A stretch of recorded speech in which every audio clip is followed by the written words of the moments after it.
पशुमालक मित्र आणि शेतकरी वर्ग या सर्वांसाठी हा अतिशय उपयुक्त असा हा व्हिडिओ सर्वांनी अखेरपर्यंत पाहिलाच पाहिजे असा आहे आणि तो पाहावा ही मी प्रथमतः आपल्याला विनंती करतो.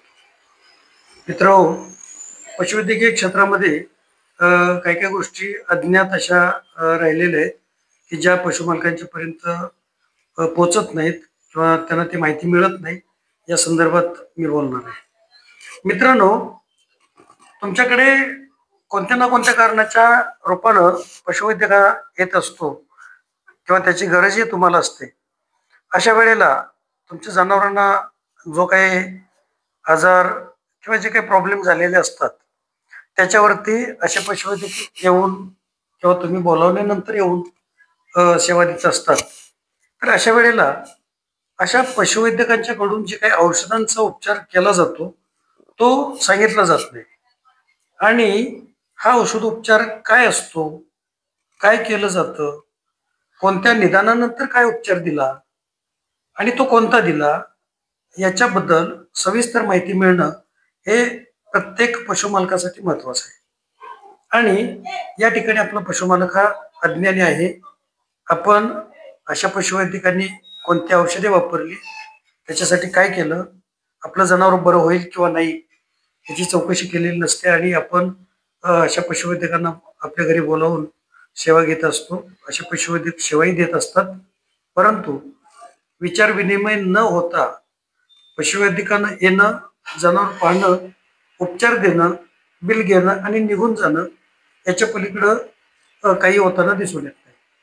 खरं तर प्रत्येक पशुवैद्यकानं त्यांना आपण जे काही उपचार दिला याच्याबद्दलचं सविस्तर सांगितलं पाहिजे, किमान लिहून दिलं पाहिजे किंवा त्याचा रिझल्ट आला किंवा नाही त्याचा फॉलोअप घेतला पाहिजे. प्रत्येक शेतकऱ्यांचे फोन उचलले पाहिजे, त्यांना प्रत्युत्तर दिलं पाहिजे, सल्ले दिले पाहिजेत.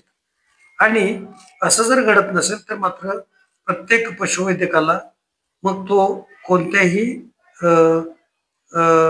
पदवीचा असो, डिग्रीचा असो, पदवीधर असो, अशांना तुम्ही हा प्रश्न विचारू शकता आणि त्यांच्याकडून अशी माहिती घेऊ शकता.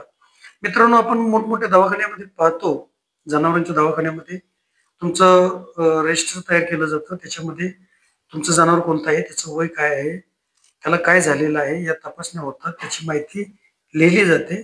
त्याच्यामध्ये तुम्हाला दिलेला उपचार पण लिहिला जातो आणि पुढे त्याच्यावर त्यांच्या परीनं योग्य ती माहिती मिळवली जाते किंवा योग्य तो उपचार दिला जातो.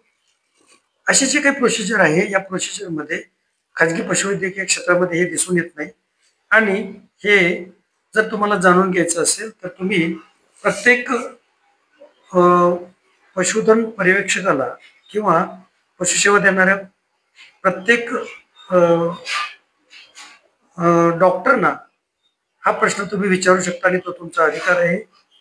आणि आपण आपल्या जनावरांना नेमकं काय दिलं गेलंय याची शहानिशा होण्याकरता म्हणा किंवा तुमच्या ज्ञानात एक भर पडावी म्हणून अशी माहिती असणं आवश्यक आहे. आणि असे डॉक्टरांनाही ती माहिती देणं बंधनकारक सुद्धा आहे. तर पशुमालक मित्रांनो, आपण याबाबत पाठीमागं राहू नका. तुमच्या जनावरांना काय दिलं जातंय आणि त्याच्यानंतर तुम्हाला काय रिझल्ट्स मिळतात हे कळवून घेण्याचा अधिकार आणि सांगण्याची जबाबदारी ही तुमची आहे, हे मात्र या व्हिडिओच्या निमित्तानं मी सांगतो. आणि या ठिकाणी पशुमालकांना एकच नम्र विनंती करतो की आपण जागरूकतेने आपल्या पशुधनाला सांभाळावं. आणि या ठिकाणी दुसरी एक बाजू म्हणजे पशुवैद्यकीय सेवा देणाऱ्यांना अशी नम्र विनंती करतो की तुम्ही सुद्धा प्रत्येक पशुमालकाला सविस्तर आपण केलेल्या कामाची माहिती देत राहा. किमान त्यांचे प्रश्नांची उत्तरे समाधानकारक द्या, त्यांचे फोन उचला आणि त्यांना प्रत्युत्तर द्या. दूर असाल तर सल्ले द्या आणि तुमचं पशुसेवेचं कार्य असंच चालू ठेवा. नक्कीच तुमच्या पशुसेवेमध्ये अजून वाढ होईल. हे तुमच्यासाठी खूप मोठी गोष्ट आहे. परंतु पशुमालकांना सुद्धा असे विचारण्याचे अधिकार आहेत हे मात्र त्यांनीही लक्षात ठेवावं आणि पशुसेवा देणाऱ्यांनीही ध्यानात घ्यावं की आपण सुद्धा अशा पशुपालकांना सर्व ती माहिती पुरवली पाहिजे आणि ते आपणास आवश्यक आहे, बंधनकारक आहे. त्यामुळे कोणताही उपचार हा पशुपालकाच्या समक्ष करावा आणि त्याची औषधोपचाराची जी काही रिकामी झालेली औषधं असतील ती टाकून द्यावीत किंवा त्याची माहिती द्यावी किंवा समजून सांगावं. ही काही फार मोठी अडचणीची गोष्ट नाही आणि याच्यामध्ये फक्त पशुवैद्यक हा चांगलं काहीतरी करतोय, तो व्यवस्थित करतोय हे लोकांच्या लक्षात यावं. याच्यामध्ये एक मात्र गोष्ट आवर्जून लक्षात घ्या की वापरलेली औषधं वेगळी आणि लिहून दिलेली वेगळी असं असू नये. जे दिलं तेच लिहिलं पाहिजे किंवा मग कोणती बाटली टोचली हे जर एखाद्या पशुवैद्यकानं जर लिहून मागितलं किंवा त्याचे फोटो घेतले तर त्यात काही फारसं वावगं नाही आणि तसंही ते करून द्यावं असं माझं स्पष्ट मत आहे. या ठिकाणी खरं तर शासनाचा एक भाग येतो की आपल्या या पशुधनावर जो अंकुश आहे तो आपला राहिलेला दिसत नाही आणि म्हणून मला या व्हिडिओच्या माध्यमातून सांगावं वाटतं. मीही सुद्धा एक पशुवैद्यक आहे, मीही सेवा देतोय आणि मी याबाबत जे काही बोलतो याबाबत तंतोतंत जागरूक राहण्याचा प्रयत्न करतोय.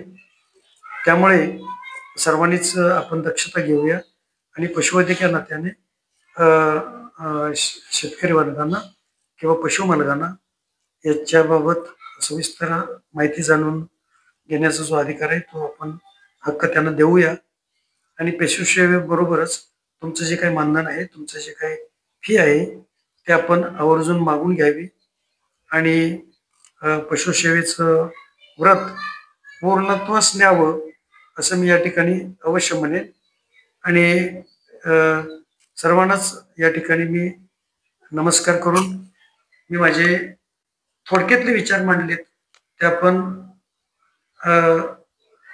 मला अभिप्राय या स्वरूपात कळवावेत.